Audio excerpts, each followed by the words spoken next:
Hi, welcome everyone. My name is Rayana Johnson. I am a senior at the University of North Carolina at Chapel Hill, and today I will be presenting on microaggressions through the lens of the office's episode, Diversity Day. So I hope you all are excited to learn and excited to find ways to combat microaggressions after and at orientation. So I'm going to go ahead and share my screen with you all so that you can see my presentation. All right, so we're going to share. Oops, we're going to present it for you. All right, so like I said, this is Diversity Day and microaggressions. So first, let's talk about what microaggressions are. So microaggressions are indirect, subtle, or unintentional discrimination against members of a marginalized group. And then I'd also like to put stereotypes in conversation with this as well. So a widely held but fixed and oversimplified image or idea of a particular type of person or thing. So microaggressions and stereotypes go hand in hand. They're basically making generalizations about someone, and based on those generalizations or those stereotypical images you have of someone, you have now changed your actions in a way, whether you realize it or not. So that's kind of what microaggressions are. And I want to put this in conversation with the idea of racism, sexism, all the different isms there are, classism, and thinking about a lot of times when people think of a racist, they're thinking, or a sexist, they're thinking about someone that is saying derogatory terms towards the minority group. And that can happen, but racism still exists within our systems that we go through every day. They're always a part of what we encounter. So I want to make sure that everyone understands, first of all, that racism goes beyond just the person you think of as a racist. So I'm going to have y'all watch this video really quickly, and then I'll explain what I mean by there being different levels of racism. And you might want to turn up your volume. This video is a little low.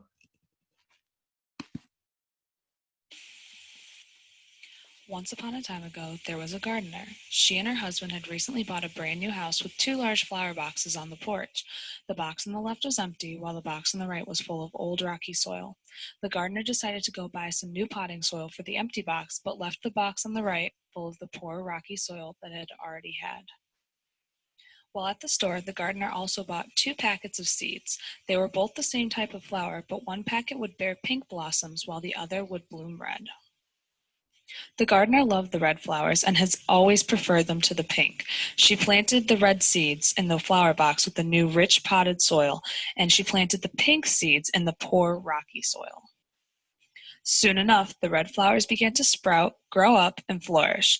The fittest of the red flowers in the rich soil grew full, vigorous, and strong. Even the weakest made it to a middling height. But the box with the poor rocky soil looked much different. The weak among the pink seeds didn't make it, and the strongest among them grew only to a middling height. In time, the flowers in the boxes went to seed and dropped their progeny into the same soil in which they had been growing. The next year, the same things happened. The red flowers in the rich soil grew full, vigorous, and strong. The pink flowers yet again struggled to survive. These flowers went to seed, and year after year, the cycle repeated itself. One day, a giant gust of wind blew a pink seed from the pink box into the red box. The gardener saw this and immediately ran to the porch and stopped the seed from entering the red box. Another year passed, and the pattern of strong, beautiful red flowers as compared to weak and scrawny pink flowers became more and more entrenched. That spring, a bee came along to pollinate the pink flowers. The pink flowers panicked and shouted, "Stop! Don't bring me any of the pink pollen. I prefer the pollen of the red." 10 years later, the gardener came back to survey the garden. When she looked at the 2 boxes, she remarked, "I was right to prefer the red to pink. Look how vibrant and beautiful the red flowers are, and how pitiful and scrawny the pink ones are." All right, so this was based on, if you saw at the beginning, Kamara Jones's piece called The Gardener's Tale, and she basically was trying to explain the levels of racism. So kind of how I was saying earlier, there are different levels of racism and how there can be racism without necessarily having that racist. So there's Eduardo Bonilla Silva, who is a Duke professor, and just basically talking about how it's still possible to have racism and that structural racism exists. So I'm going to break this down a little bit for y'all. So if we're thinking about institutionalized racism, and a reminder, you can fit any of the isms in here. You're thinking about that gardener already preferring red to pink and already puts pink in bad soil. So in the beginning, in our systems, in our institutions, which could be the criminal justice system, education, thinking about housing discrimination, all of those things, those institutions already have discrimination in them. Like the gardener already preferring the red flowers over the pink flowers and puts the pink flowers in bad soil. So they're already put in bad soil, whether they're good or not, because the gardener already prefers them. So that's something that happens. There's already institutionalized discrimination. Then there's personally mediated discrimination. So that's usually person to person. So the kind of example here might not fit as well, but the gardener plucks the pink blossom from the red because she thinks the pink flowers are bad, not the soil. So this comes to when she like grabs the pink blossom that has flown into the red and saying, they can't thrive there. And so the biggest example I know of personally mediated is like a police officer talking to a person of color, whether it's stop and frisk, police brutality. This is person to person, and usually one of the people has power over another person. And lastly is internalized. So this was when the pink flowers told the bees, don't bring pink pollen to me, bring the red. Basically, the people themselves that or the minority or the oppressed have internalized that and now don't view themselves as equals, do not view themselves as worthy. And so these are all the different levels of racism. So I wanted to think about this so that we all know that we all have a responsibility to combat racism, to combat sexism, because it's not just that person-to-person interaction that we're thinking about. This is systems, this is power, it has a lot to do, and that we have a responsibility to change that. So due to structural discrimination, we must check our biases and work against stereotypes about different people. And so this also means working against microaggressions. So before I get into more specific examples about microaggressions, we're going to look at finally bringing in the office, Michael Scott basically making the definition of microaggressions. So a little bit of background, they had a diversity day in the office, corporate came in, and it was basically because Michael had continued to make this Chris Rock bit that made people very uncomfortable. And he eventually finds out that the diversity day from corporate was just for him and not for everyone, even though they made everyone come. And so he decides he didn't like it. And so he created his own diversity day. So that's where we're going to pick up from.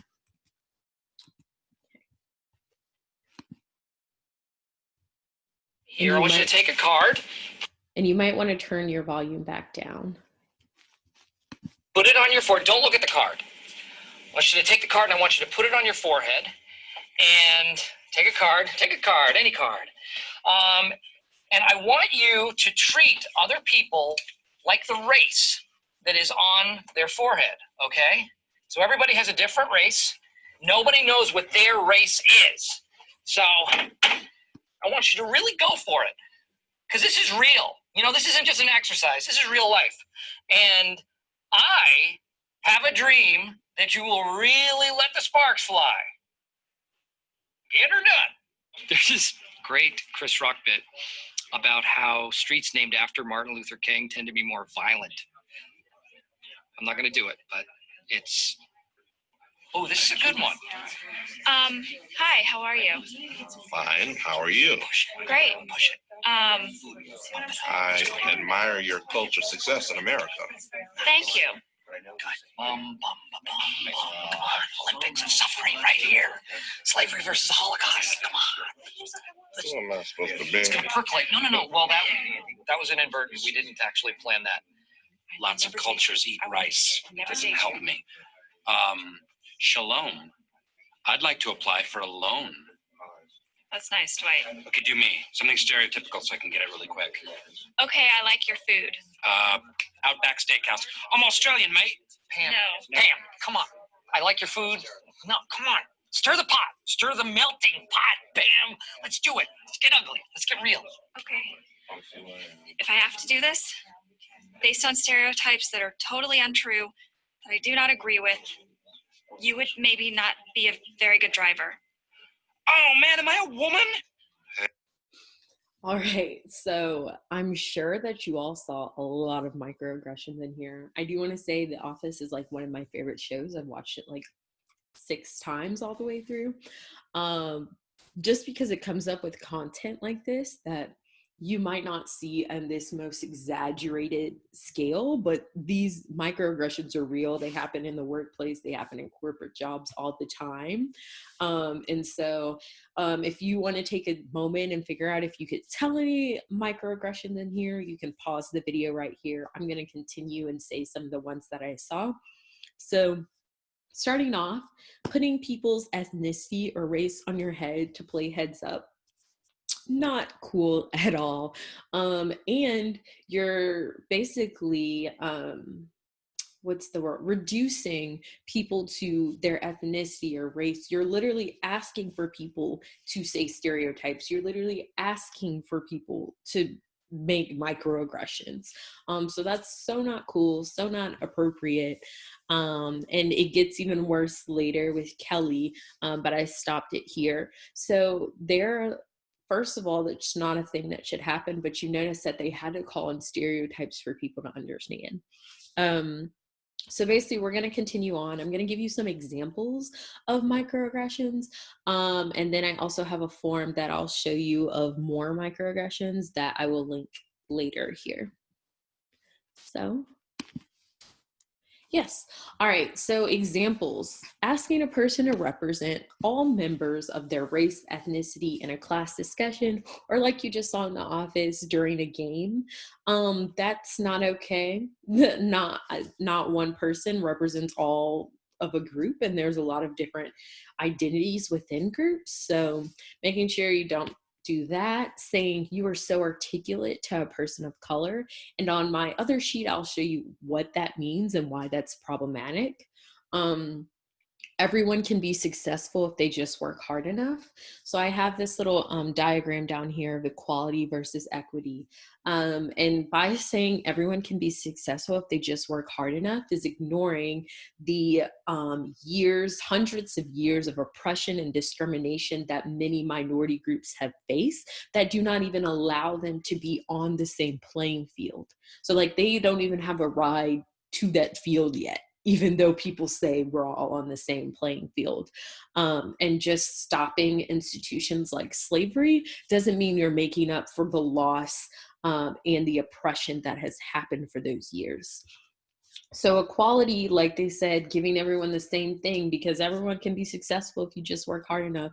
The one that I've heard is everyone has the same 24 hours. And we're like, okay, but does everyone have the same resources to get through that day without having to worry about what they have to eat, what they have to drink, different things like that?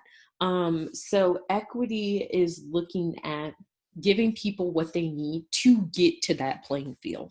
So you see that the person on the right has now 2 boxes because now they're at the same playing field, they're at the same level because they were held back before. I also add touching someone's hair without permission. As a Black woman, I've experienced people touching braids, wigs, anything that I have, and if I'm changing my hair, people want to be in it, and that's not your place. Assuming someone can speak a certain language based off their appearance. And then lastly, my favorite that happened to me, an Uber driver changed the radio station from Celine Dion to Toni Braxton when I got in the car, and I was like, what if I wanted to listen to Celine Dion? Like, so those are some of the things that have happened.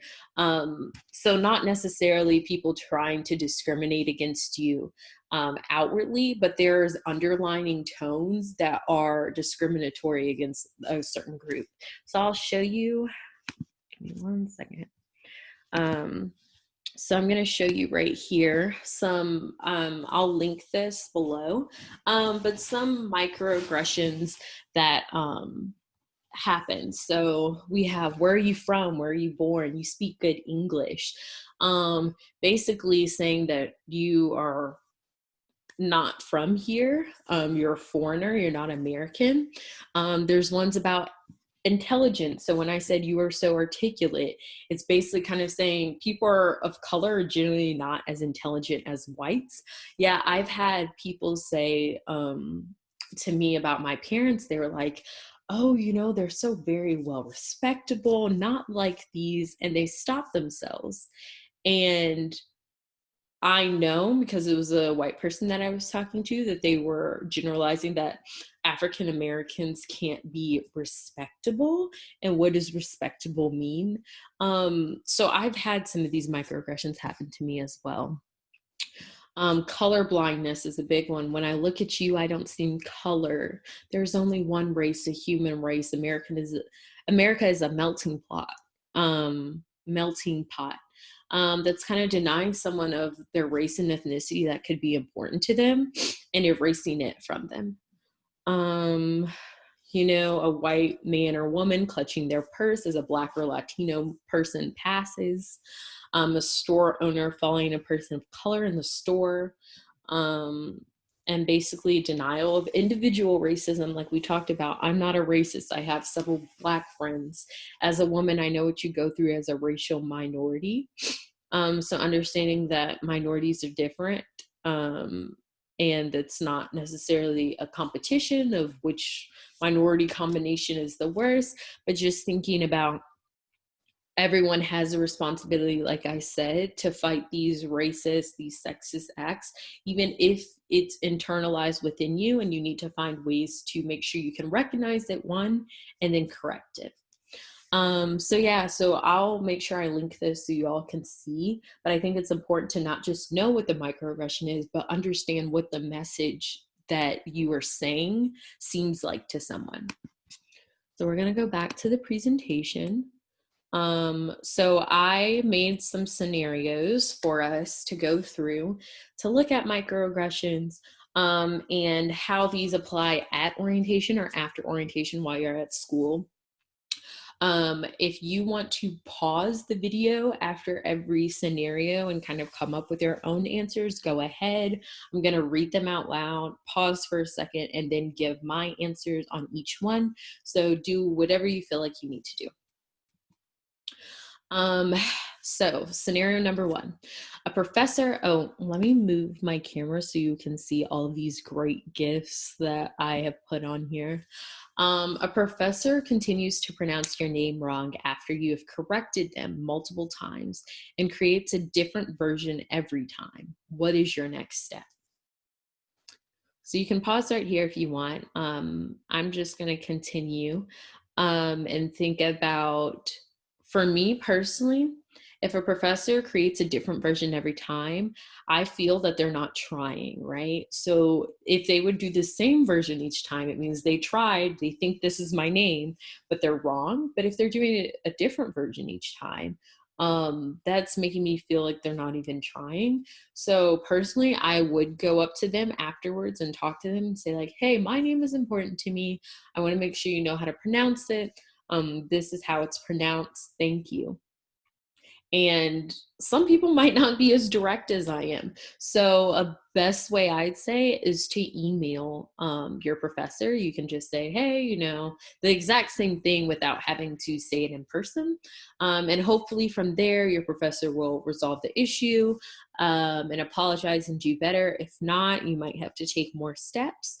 And so I think reaching out to your orientation supervisor, other OLs might be helpful. And that will be a theme throughout these scenarios, that if you don't feel comfortable doing it, I'm sure there's someone else that will be comfortable or be able to guide you and give you a better resource or answer.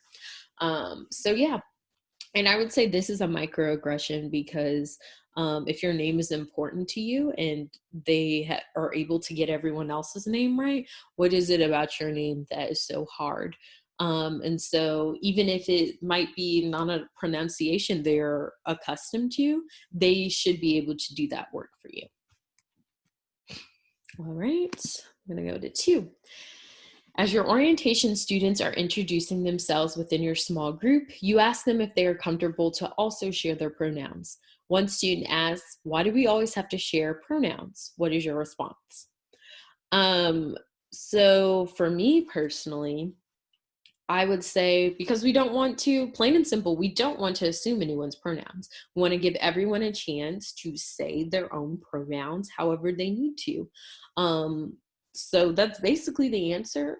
If you get more pushback, you might want to get your orientation supervisor involved or maybe talk to another orientation leader. But basically, that's the answer. We don't want to assume people's pronouns and let people tell us. And if people don't want to tell their pronouns, you just address them by their name. Doesn't matter. You don't need to say she, he, they, anything like that. You could just say their name and just continue to say their name whenever you are addressing them or addressing or talking about them to someone else. All right, students in your orientation group are discussing immigration and have used inappropriate terms to describe immigrants. How do you address the situation? Definitely with Jim's face right here. I would say you want to attack the problem and not the person. So you don't want to isolate this group, but you do want to make sure they're clear and understanding that that language will not be tolerated. So you could say, hey, I think the better language might be undocumented immigrants, or different things like that, or switch the conversation in general, like totally move it to a different conversation.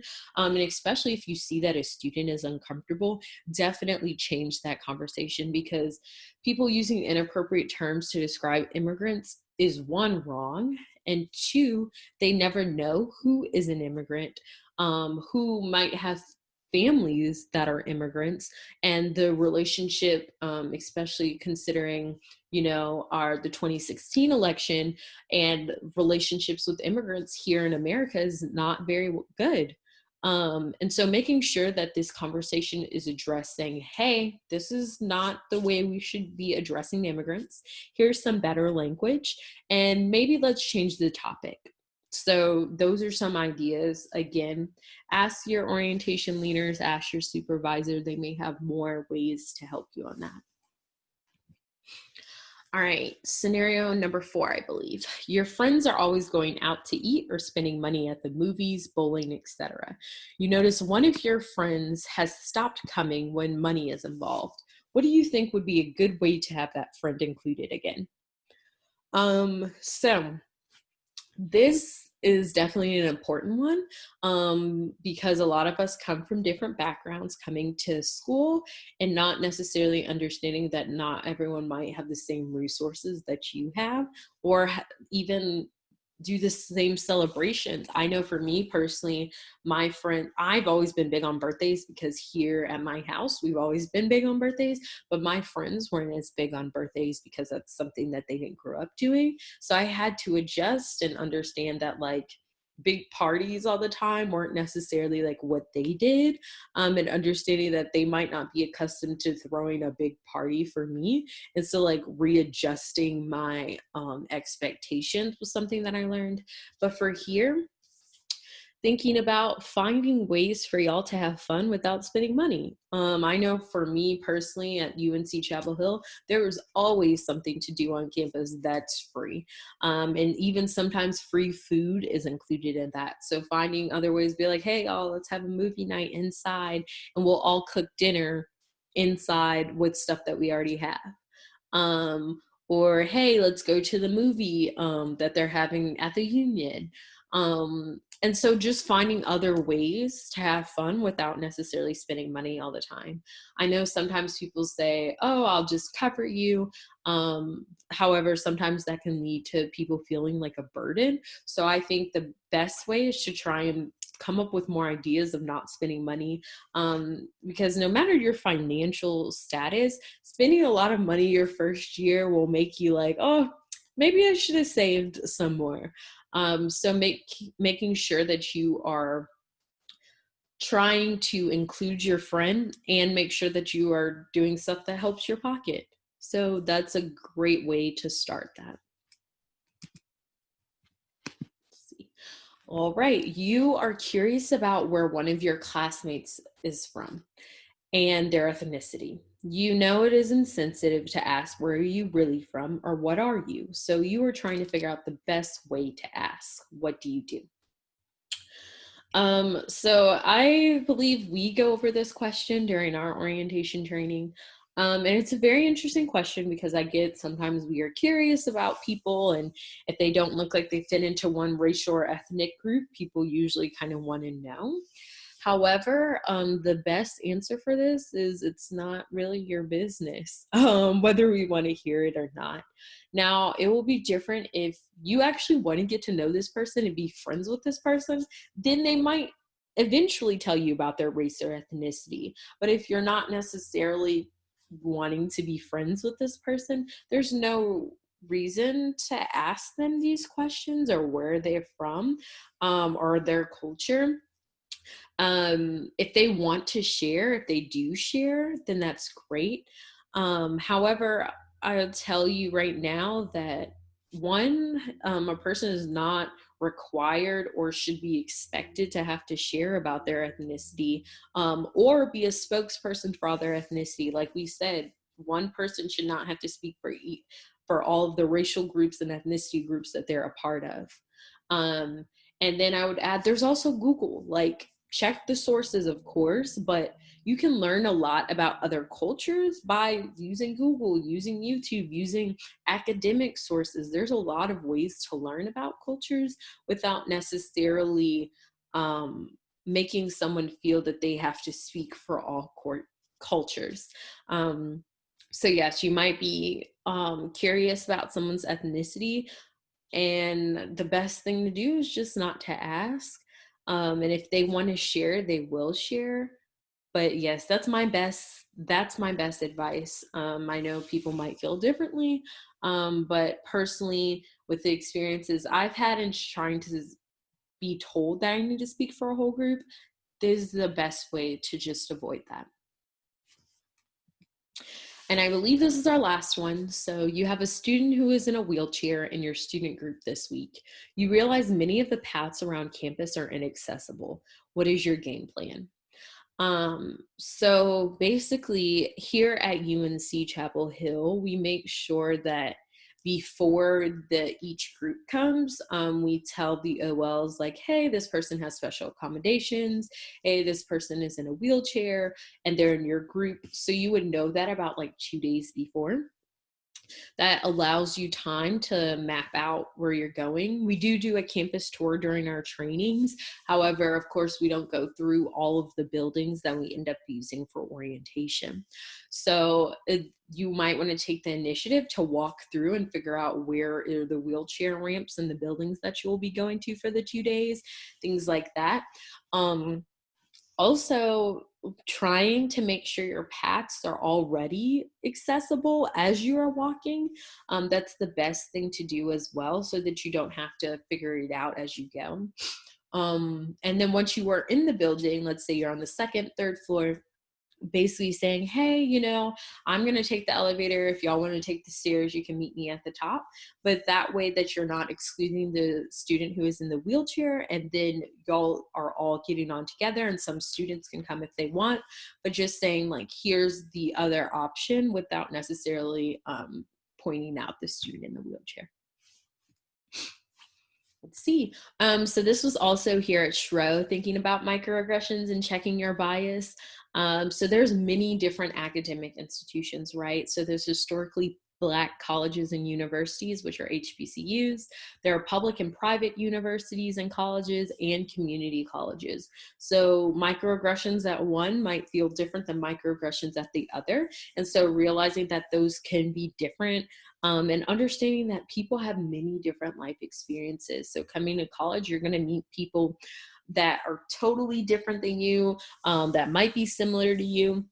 So just realizing that you're not going to know it all, you're here to learn, and also willing to check your biases as you go and be understanding and gracious with yourself as you learn through this process.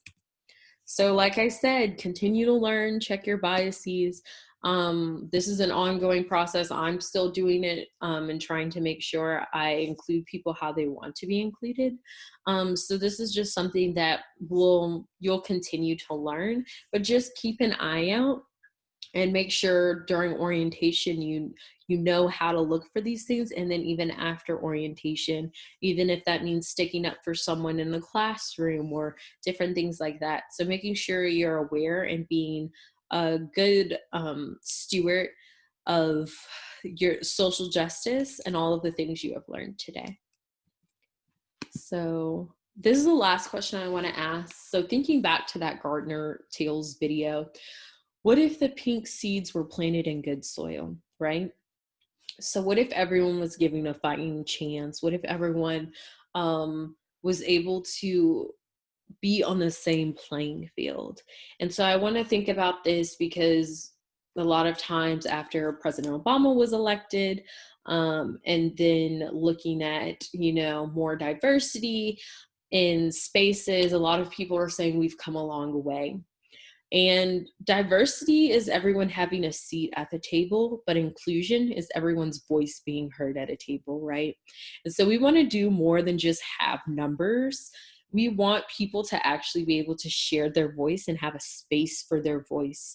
And this comes through fighting microaggressions, fighting stereotypes, sticking up for people whose voice is being silenced. So making sure wherever you go that it's more than just diversity, it's inclusion, so that one day maybe those pink soil seeds can be planted in good soil.